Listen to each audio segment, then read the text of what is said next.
ఉచిత వైద్యం ఎంత పెద్ద హాస్పిటల్కి పోయినా ఎంత పెద్ద రోగమైనా మన తెలంగాణలో ఏ ప్రైవేట్ హాస్పిటల్కి పోయినా ఉచిత వైద్యం ఖచ్చితంగా మన కుటుంబంలో ప్రతి ఒక్కరికి మీ ప్రభుత్వమే దగ్గరుండి కడతది.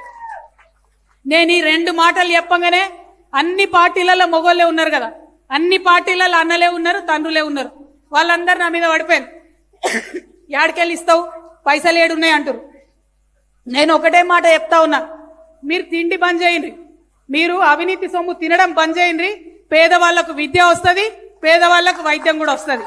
నేను లెక్కలేసి చూపిస్తా, ఉట్టిగా మాట్లాడేదాన్ని కాదు. నేను చదువుకున్న దాన్ని దేవుడి దయ వల్ల. ఒకప్పుడు మా అమ్మ కలగన్నది పట్టుబట్టి నన్ను ఇంగ్లీష్ మీడియం స్కూల్లో వేస్తే ఆమె దయతో అమెరికా దాకా పోయి చదువుకొని వచ్చిన. ఆ తెలివితేటలతోనే చెప్తున్నా, ఈ రాష్ట్రంలో ఉన్న బడ్జెట్ ఇప్పుడున్న బడ్జెట్ తోనే ఉచిత విద్య ఇవ్వచ్చు, ఉచిత వైద్యం ఇవ్వచ్చు. మీరు టిఆర్ఎస్ పార్టీని గెలిపించండి, ఈ రెండు నేను ఇచ్చి చూపిస్తా.